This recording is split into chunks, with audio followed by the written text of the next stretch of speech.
Hi friends, പുതിയൊരു വീഡിയോയിലേക്ക് എല്ലാവർക്കും സ്വാഗതം. നിധിയും ഗൗതമും കൂടി രാത്രിയിൽ ഭക്ഷണം കഴിക്കാൻ വേണ്ടി ഒരുങ്ങാണ്. ആ സമയത്ത് നിധി ചോദിക്കുകയാണ്, ഗൗതം എന്തുകൊണ്ടാണ് സ്വത്തുക്കളൊക്കെ എഴുതി വെച്ചത് എന്നോട് പറയാതിരുന്നത് എന്ന് ചോദിക്കുന്ന സമയത്ത് ഗൗതം ഒന്നും മിണ്ടാതിരിക്കുന്ന സമയത്ത് നിധിക്ക് ദേഷ്യം പിടിച്ചിട്ട് പറയാണ്, പ്രണവിൻ്റെയും ശിവാനിയുടെയും പേരിലേക്ക് സ്വത്തുക്കൾ എഴുതുന്നത് കൊണ്ട് ഞാനെന്താ തടസ്സം നിൽക്കുമെന്നാണോ ഗൗതം കരുതിയത്? ഞാൻ അങ്ങനെയൊന്നും കരുതിയില്ല നിധി എന്ന് പറയുന്ന സമയത്ത് പിന്നെ എന്തുകൊണ്ടാണ് എന്നിൽ നിന്നും ഇക്കാര്യം മറച്ചു വെച്ചത്? ഇത് എൻ്റെ സ്വത്താണ്, എന്നോട് പറയണ്ട എന്നുള്ള ആ ഒരു കാരണം കൊണ്ടാണോ എന്ന് ചോദിക്കുമ്പോൾ, നീ എന്താ നിധി ഇങ്ങനെയൊക്കെ സംസാരിക്കുന്നത് എന്ന് ചോദിക്കും. പിന്നെ ഞാൻ സംസാരിക്കുന്നതിലാണോ കുറ്റമുള്ളത്? എന്നോട് അമ്മ വന്ന് ചോദിച്ച സമയത്ത് ഞാൻ അമ്മയോട് എനിക്കറിയില്ല എന്ന് പറഞ്ഞ അമ്മ വിശ്വസിക്കും. പോരാത്തതിനെ കൊറിയറിൽ അയച്ചിരിക്കുന്നു എന്ന് പറയുമ്പോൾ, എന്താ നിധി കാര്യം അറിയാതെ നീ സംസാരിക്കുന്നത്? ഞാനൊന്നും കൊറിയറിൽ അയച്ചിട്ടില്ല. ശിവാനിയാണ് ഈ വീട്ടിലേക്ക് വന്ന ഡോക്യുമെന്റിലൊക്കെ എന്നെ കൊണ്ട് ഒപ്പിടിച്ച് കൊണ്ടുപോയത്, വല്ലാതെ എനിക്കൊന്നും അറിയില്ല ഇതിനെക്കുറിച്ച് എന്ന് പറയുമ്പോൾ നിധി ആകെ ഞെട്ടിപ്പോകട്ടെ. എന്ത്, ശിവാനി ഈ വീട്ടിലേക്ക് വന്നു എന്നോ? അപ്പോൾ അവൾക്ക് എങ്ങനെ ഈ വീട് അറിയും? അതൊന്നും എനിക്കറിയില്ല. ഇവിടേക്ക് വന്ന് എന്നെ കൊണ്ട് കുറേ ഡോക്യുമെന്റിൽ ഒപ്പിടിച്ച് അവൾ കൊണ്ടുപോയി എന്ന്. എനിക്ക് അതിനെക്കുറിച്ചൊന്നും സംസാരിക്കാൻ താല്പര്യമില്ല, എനിക്ക് വിശന്നിട്ട് വയ്യ, നീ ഭക്ഷണം എടുക്ക് എന്ന് പറയുമ്പോൾ യാഗം ഞെട്ടിപ്പോവാണ്. എന്നിട്ട് നിധി പറയണേ, ഇതുവരെ എന്നോട് ഡോക്യുമെന്റിൽ ഒപ്പിട്ട കാര്യമൊന്നും എന്നോട് പറഞ്ഞില്ല. അത് കഴിഞ്ഞപ്പോൾ ശിവാനി ഈ വീട്ടിലേക്ക് വന്ന കാര്യം എന്നോട് പറഞ്ഞില്ല. അപ്പോൾ ഇനി ഞാൻ അറിയാതെ എന്തൊക്കെയാണ് ഗൗതം മറച്ചു വെച്ചിട്ടുള്ളത് എന്ന് ചോദിക്കുമ്പോൾ, നീ എന്താ നിധി ഇങ്ങനെയൊക്കെ സംസാരിക്കുന്നത്? അപ്പോൾ ശിവാനിയുടെ കൂടെ പ്രണവ് ഇവിടേക്ക് വന്നതോ? പ്രണവ് അതും ഈ വീട്ടിലേക്ക് കയറാതെ അവൻ മുറ്റത്ത് കാറിൻ്റെ അവിടെ തന്നെ നിന്നു എന്ന് പറയുന്ന സമയത്ത് നിധി ആകെ ഞെട്ടിപ്പോവട്ടെ. എന്ത് പ്രണവ് വന്നുവെന്നോ? നീ എന്താ നിധി എന്നെ കുറ്റവാളിയെ ചോദ്യം ചെയ്യുന്നത് പോലെയാണല്ലോ ഓരോന്നായി ചോദ്യം ചെയ്യുന്നത്. പ്രണവ് കാണിച്ചതിൽ അപ്പോൾ ഒരു തെറ്റുമില്ലേ? അവൻ വീട് വരെ വന്നിട്ട് അവൻ പുറത്ത് നിന്ന് ശിവാനിയെ ഇവിടേക്ക് പറഞ്ഞയച്ചിരിക്കുന്നു ഡോക്യുമെന്റിൽ ഒപ്പിട്ട് വാങ്ങാൻ വേണ്ടിയിട്ട്. അങ്ങനത്തെ അവൻ്റെ മുന്നിൽ പിന്നെ ഞാൻ തോറ്റു കൊടുക്കണോ? നീ അതിനെക്കുറിച്ചൊന്നും കൂടുതൽ സംസാരിക്കാതെ, എനിക്ക് വിശന്നിട്ട് വയ്യ, നമുക്ക് ഭക്ഷണം കഴിക്കാം എന്ന് പറയുമ്പോൾ നിധിക്ക് ദേഷ്യം പിടിക്കാൻ കേട്ടോ. ഇപ്പോൾ ഇതൊക്കെ എന്നോട് പറഞ്ഞല്ലോ, അപ്പോൾ ഇതിൻ്റെ മുന്നേ സംഭവിച്ച കാര്യങ്ങൾ എന്തുകൊണ്ട് എന്നിൽ നിന്ന് മറച്ചു വെച്ച് എന്നോട് എന്താ പറയാതിരുന്നത്? അത് വിട്ടേക്ക് നിധി, ഞാനിപ്പോൾ നിന്നോട് പറഞ്ഞില്ലേ. അത് എന്നോട് പറഞ്ഞതിപ്പോൾ എങ്ങനെയാണ്? ഞാൻ ചോദിച്ചപ്പോഴല്ലേ എന്നോട് പറഞ്ഞത്. ഞാൻ ചോദിച്ചില്ലായിരുന്നെങ്കിൽ ഗൗതം എന്നോടിപ്പോൾ ഇക്കാര്യം പറയുമായിരുന്നു. അത് തന്നെ കൂടുതൽ സംസാരിക്കാതെ നീ അത് വിട്ടേക്ക്. എനിക്ക് ഒരു ആവശ്യവുമില്ല ആ സ്വത്തുക്കളൊന്നും. അതെൻ്റെ തലയിൽ നിന്നും ഇറക്കി വെച്ചപ്പോൾ തന്നെ എൻ്റെ മനസ്സിലൊരു ഭാരം ഇറക്കി വെച്ചതുപോലെയാണ്.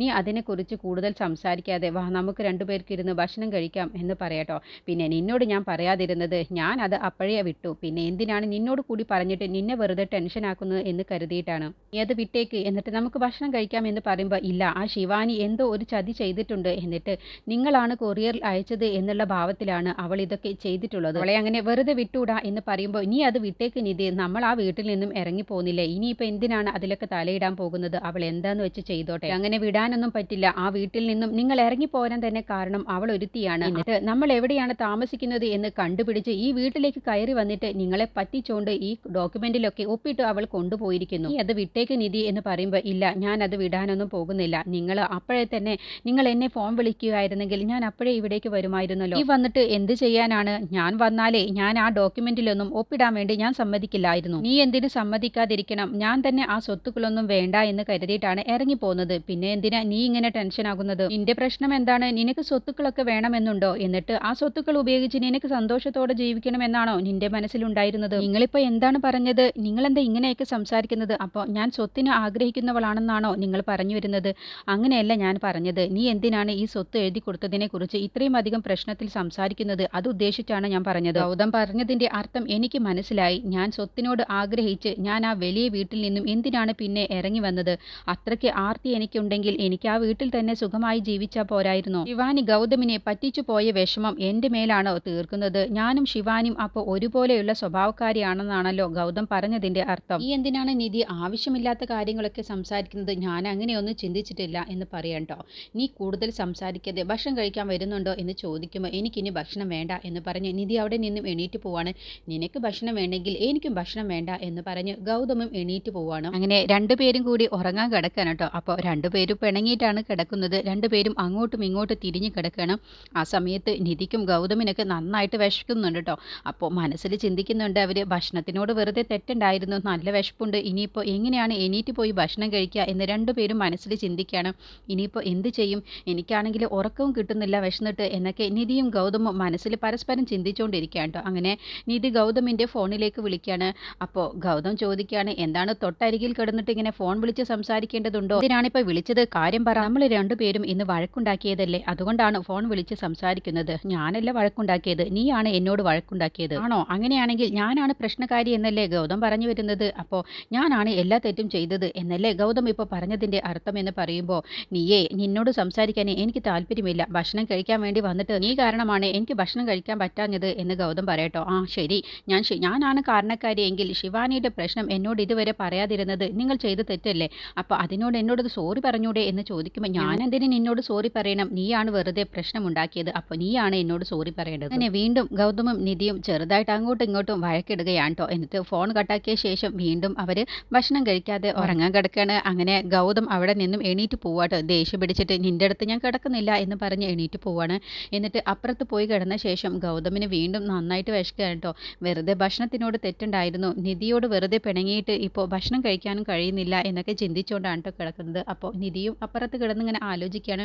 ഗൗതമിന് നന്നായിട്ട് വിശക്കുന്നുണ്ടാവും, ഗൗതമിന് ഒരിക്കലും വിശപ്പ് സഹിക്കാൻ കഴിയില്ല എന്നൊക്കെ ചിന്തിക്കുകയാണ് കേട്ടോ. അങ്ങനെ എന്തായാലും എൻ്റെ ഭർത്താവല്ലേ, ഞാനങ്ങ് ക്ഷമിച്ചേക്കാം, എൻ്റെ ഗൗതമിനെ പോയി വിളിച്ചുകൊണ്ട് ഞാൻ ഭക്ഷണം കഴിക്കട്ടെ എന്ന് പറഞ്ഞുകൊണ്ട് നിധി അടുക്കളയിലേക്ക് പോവുകയാണ് കേട്ടോ. എന്നിട്ട് ഭക്ഷണം വിളമ്പിയ ശേഷം ഗൗതമിൻ്റെ അടുത്ത് പോയിട്ട് ഗൗതമിന് വാരി കൊടുക്കാമെന്ന് ഉദ്ദേശിച്ച് അങ്ങനെ ഇരുട്ടത്ത് തന്നെയാണ് നിധി കിച്ചണിലേക്ക് പോകുന്നത്.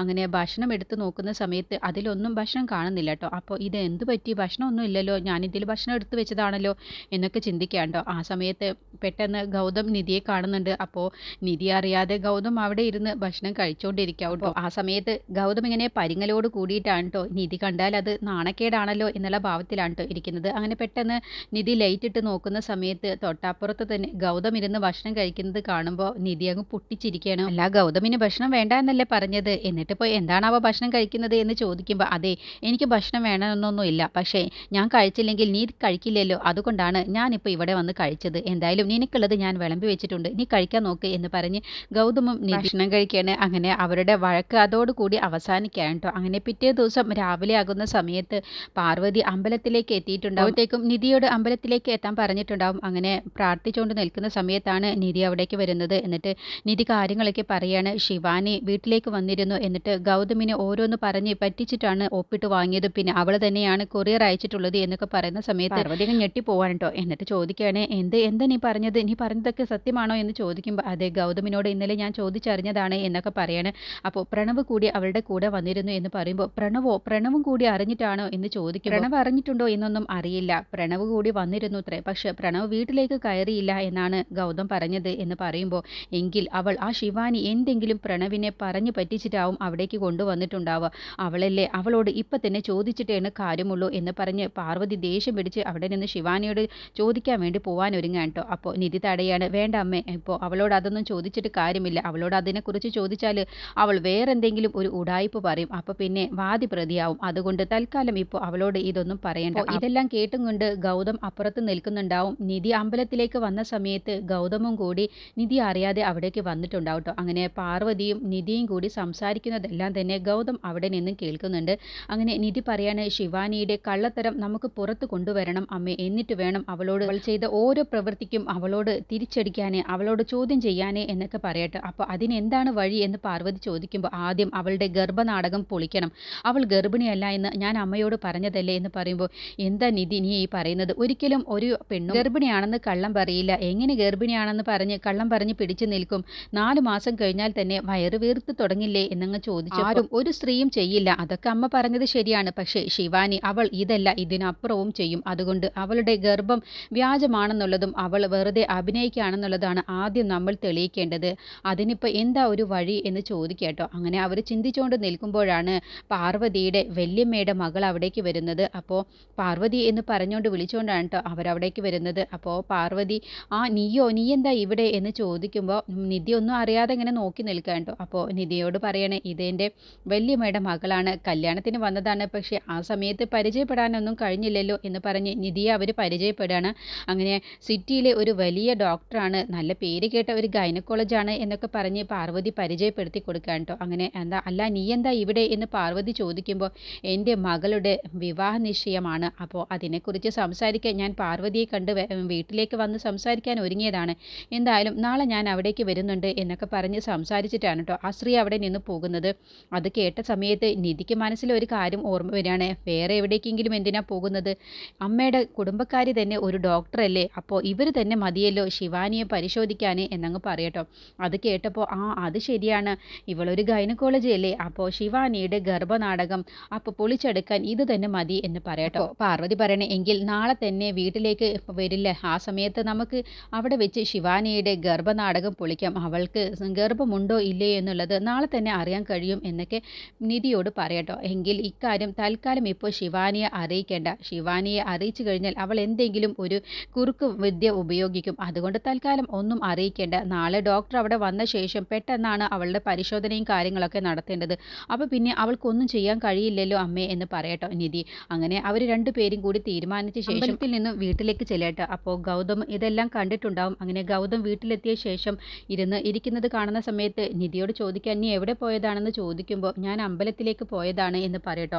അപ്പോഴത്തേക്കും ഗൗതം ദേഷ്യപ്പെട്ട് നിധിയോട് സംസാരിക്കുകയാണ്, നീയും പാർവതി അമ്മയും കൂടി സംസാരിക്കുന്നതെല്ലാം ഞാൻ കേട്ടു എന്ന് പറയട്ടോ. നീ എന്തിനാണ് ആവശ്യമില്ലാത്ത കാര്യങ്ങളിലൊക്കെ തലയിടാൻ വേണ്ടി പോകുന്നത്, അവൾ ഗർഭിണിയാണോ അല്ലയോ എന്നൊന്നും നീ തെളിയിക്കാനൊന്നും നിൽക്കണ്ട, ഞാൻ ആ വീട്ടിൽ നിന്നും ഇറങ്ങിപ്പോന്നതല്ലേ, പിന്നെ എന്തിനാണ് നീ ഇപ്പോഴും ആ വീട്ടിലെ കാര്യങ്ങളൊക്കെ ശ്രദ്ധിക്കാൻ നടക്കുന്നത്, നീ വെറുതെ ഇരിക്കുന്നുണ്ടോ, ഇനി ഒരു കാര്യത്തിലും ഇടപെടാനൊന്നും നീ ഒരു പെണ്ണല്ലേ, പിന്നെ എന്തിനാണ് വെറുതെ ശിവാനി ഗർഭിണിയല്ല എന്നൊക്കെ നീ പറയുന്നത്, അതൊന്നും ഒരിക്കലും ഒരു പെണ്ണും ഒരു കള്ളം പറയില്ല എന്ന് പറയുമ്പോൾ ഗൗതമിന് ഒന്നും അറിയാഞ്ഞിട്ടാണ് എന്ന് പറയും. ഗൗതം പറയണേ, ഇനിയിപ്പോൾ ശിവാനി കള്ളം പറയുന്നതാണെങ്കിൽ തന്നെ നമുക്കെന്താ, അതൊന്നും നീ അന്വേഷിക്കേണ്ട, അവൾ സ്വത്തിനു മാത്രം ആഗ്രഹിക്കുന്നവളാണ് കരുതി ഒരിക്കലും ഒരു പെണ്ണും അമ്മയാവുന്നു എന്നൊക്കെ കള്ളം പറയില്ല എന്ന് പറയട്ടോ. അല്ല ഗൗതം എന്ന് പറയുമ്പോൾ, ഇല്ല നീ കൂടുതൽ സംസാരിക്കേണ്ട, നീ ഇതിലൊന്നും തലയിടാനും പോവേണ്ട, ശിവാനി ഒരു ഗർഭിണിയാണ് എന്നൊന്നും കള്ളം പറയില്ല എന്ന് പറയട്ടോ. അങ്ങനെ നിധിയോട് ദേഷ്യപ്പെട്ട് ഗൗതം പറയണേ, ഇനി നീ ഇതിലൊന്നും തലയിടാൻ പോവേണ്ട എന്ന് തീർത്തു പറയണേ.